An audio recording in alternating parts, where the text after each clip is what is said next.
Hello everyone and welcome to the Level Up Games Junction Prerelease review video. We're talking about it, where we're going to be rooting, we're going to be tooting, and hopefully we're going to win some delicious cardboard. So without further ado, let's jump right into the pack opening.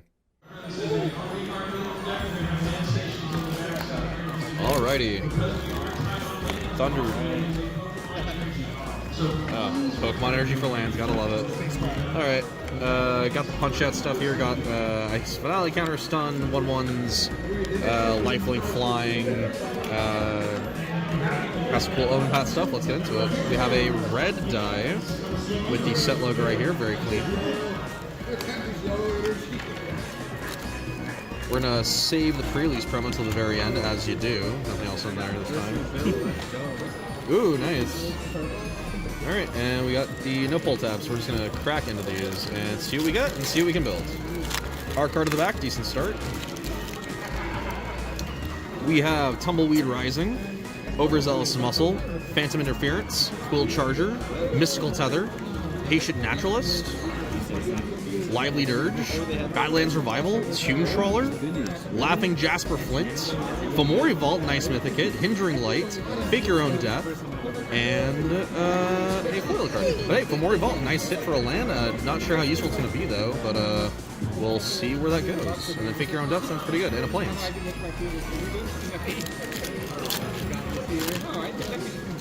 We have the Centaur, Free Strider Commando, Desperate Bloodseeker, Lone Shark, best card in the set. Vengeful Townsfolk, Trick Shot. Oh, swap these around. Trick Shot, Rodeo Pyromancers, Mirage Mesa, good land to get. Prosperity Tycoon, Deep Muck Desperado, Return the Favor, nice hit. Full Art Jace Reawakened, okay, I guess we're doing some Hannah's Blue shit. Skewer the Critics, Vengeful Townsfolk, and an upgraded Bluffs for our Deserts. For red, Vengeful Townsfolk for white. This is some pretty interesting opening. I mean, just pulling these packs, if it wasn't for building a deck, would be really hot, but this is kind of a toss-up, I'll be honest so far. Bristlepack Sentry, Black Snag Buzzard, Slickshot Vault Buster, Inventive Wingsmith, Peerless Rope Master, Ariet's Lullaby. Oh, I'm just messing all this up. There we go. Take for a Ride, Form a Posse, Full Steam Ahead, Slickshot Show Off, nice, Goldvein Hydra, and Thoughtseize. Wow, that is a nutty fucking pack. Oh my lord. And the Hydra, insane. Brimstone Roundup, a Mountain, and a Map Token. Very nice hits. Another pack. Another Bristlepack Sentry. The Overzealous Muscle. Phantom Interference, Mystical Tether. Conduit Pylons is another desert. Gets you Surveil and also filters. Sterling Keeper, Scorching Shot, Rictus Robber, Binding Negotiation, Caught in the Crossfire, Marchesa Dealer of Death, Terminal Agony, Trained Eric's, and a Forlorn Flats. Marchesa might be interesting as just a value in, I don't know, late game, I guess? Or it's just value anytime, just as long as you're committing crime. Prickly Pear, Snakeskin Veil, Corrupted Conviction, Geyser Drake, Bridled Bighorn, Deadeye Duelist, Razzle Dazzler, Gem Lightfoot, Sky Explorer, Cunning Coyote, Miriam Herd Whisper, Assimilation Aegis. Where does City Mythics after Mythic? Holy shit, that's crazy. Decisive Denial, More Surprise, and a Swamp. What do you got? What do you got? Woo! Oh, nice. Somebody hit the Mana Drain, alright, that's gonna be kind of crazy. Yeah, Assimilation Aegis over there, More Surprise, Varmint, and we're on to the last pack.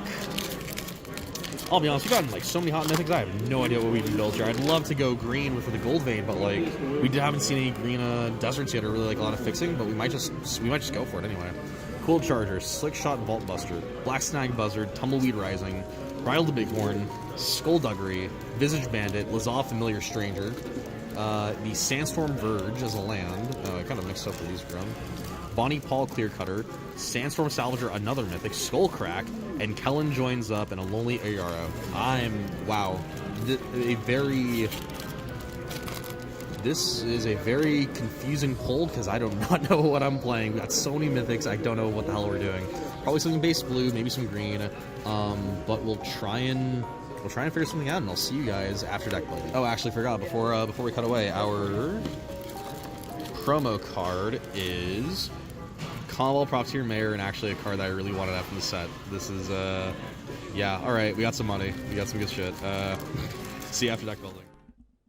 Okay, so play booster design might have been a mistake. There's no good reason on this green earth we should be allowed to have 13 rares and mythics to choose from in our sealed pool. And the best part is we don't have any outright stinkers. Well, maybe Thoughtseize, but that at least has merit as a way to enable crime committing. And I guess the Fomori Vault. I don't think we have enough artifact density to justify a colorless land. But everything else has some teeth. And isn't it ironic that after talking so much shit about him, Golvain pops up to show me exactly how to run the show? But before we get into the deck, give me a minute to talk about two sponsors in particular. The first, well, me.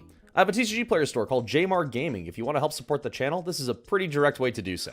You're buying cards straight from me with all the care and love a cardboard seller can give. Feedback rate's been pretty positive so far, so I think I'm doing some things correctly. So if you're in the market, head on over to my TCGPlayer link in the description and get yourself some cardboard. And second, I have an affiliate link with Altar Sleeves. If you want to give your commander deck a new coat of paint without dropping the money on a full-on altar, you can just use one of these nice inner sleeves and change the look of your deck entirely. If you use my code JMARGameDesign or my affiliate link at checkout, you'll save a cool Lincoln on your entire order. So check them out at altarsleeves.com. And with that, let's get into what I built. All right, we're back with the deck, and too much of a good thing really happened here. We got a lot of really good mythics, but unfortunately, kind of a goofy selection of colors, I guess. Obviously, our big hits are stuff like Goldvein Hydra and the Sandstorm Salvager, just for big bodies. We went to a lot of red because we had the Slick Shot show off, and just a lot of really good non-creature stuff that we could be casting, like Brimstone Roundup, Assimilation Aegis, which I thought was warranted with the blue splash that we have. In terms of removal, we have a lot of sources for it. You know, 3 different O-Ring effects, Ariad's Lullaby. I was debating playing the Spectacle for a Bolt card, but I just didn't think it was worth it. Happens that we have a lot of ways to make mercenary tokens, which means the Sandstorm Salvager gets even better. Tumbleweed Rising also makes tokens, and our finishers are kind of intended to be Form and Posse and full steam ahead. Either make guys and then just push in for a lot of damage. Caught in the Crossfire is a good board wipe. Return the Favor is almost a red counter spell. Prosperity Tycoon has more tokens. Free Strider Commando can just come down as a 5/5 for free after we cast Plot. And Rodeo Pyromancer just helps us kind of get back some of the mana we cast for casting our Plot cards for basically mana advantage, or doing stuff in the late game and trying to get more mana for something like a late game Goldvein Hydra to just go in and smash house. Mana I'm a little concerned about just because we didn't get any green fixing, so we're kind of reliant on a lot of this white fixing so we can guarantee get our white stuff out, but the green might be a little trickier. But I think we can't get the green. We're just going to rely on an aggro plan with something like the Slick Shot Show Off, the Deadeye Duelist, and just being very aggressive in a format I'm suspecting either is very aggressive because the lands deal damage, or is very slow because the lands all come in tapped. So, we'll catch you later with how the results of round 1 go. And round 1 went pretty well, up against a newer player admittedly, but the first game was dangerously close to us losing. I was able to make up a bunch of mercenary tokens through the enchantment every turn and keep up pressure with the red 3/4 that makes mana. But flyers are really good and limited. I think if I didn't see the spree board wipe, we would have easily lost that. Game 2 was also kind of dicey, but held up by Goldvein Hydra's mighty shoulders? Do snakes have shoulders? Anyway, a 4/4 Hydra going in every turn and getting pumped by some Posse Mercenaries to make a 4-turn clock was pretty good. Though if she had any way to kill the Hydra, we were not going to have a fun time. Alright, we're back after round 2. As you can see, I've changed the deck very significantly. We're now playing blue instead of red, and we also have a little bit of black splash with the Badlands Revival. Why did we make this change? Well, my buddy John was very jealous of my pulls and went, hey, we can probably make something a lot better than this. And I decided, all right, let's bet. Why not? It's pre-release. Let's have some fun. So we ended up building this. Well, more so him. I just, threw some ideas over. We were playing Bant with Black Splash. This deck slaps. I did not realize the power of Paul Bunyan, basically.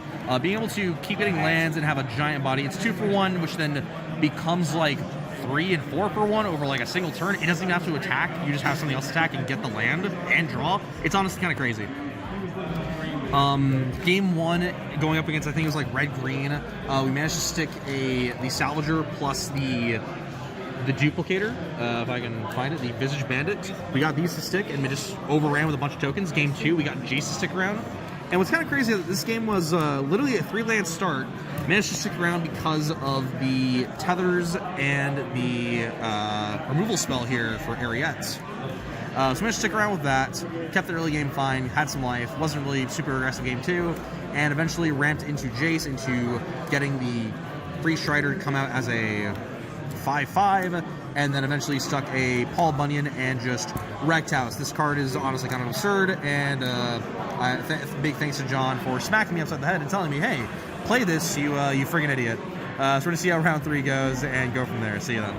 And finally, going into Game 3 with the deck, we really got to show off the sheer power here. The first 2 games were unfortunately characterized by one of us not seeing lands. Game 1 was me, Game 2 was the other guy. Game 3, we actually had a really good back and forth going, though suffice to say, I think I was going to be winning the grind game here. The Ox may have been felled by a bad case of murder early on, but the real meat of Bunyan herself is giving a growth spiral every turn to keep cards flowing. Ultimately, both boards were extremely gummed up with creatures, and the stalemate was eventually broken by the Scavenger pumping up the Golem token and, surprisingly, the Spirit token from Phantom Interference to trample through the Flyers. Though suffice to say, this was the game that made me love Plot. Plot the Copier turn 3, the Centaur turn 4, and go into turn 5 with 2 5/5 Centaurs and the Loan Shark off the top to draw another card for massive power and toughness into the mid game. And off that dub, we leave with 3 more packs of cardboard to throw on the Dragon Sword. A successful evening for you boy. In a few short comments, and especially after the Saturday pre-release, I'm loving this set. It has what I felt Ixalan was missing and Wilds had in spades. A lot of flexibility and being able to see your deck hum like a Cadillac engine.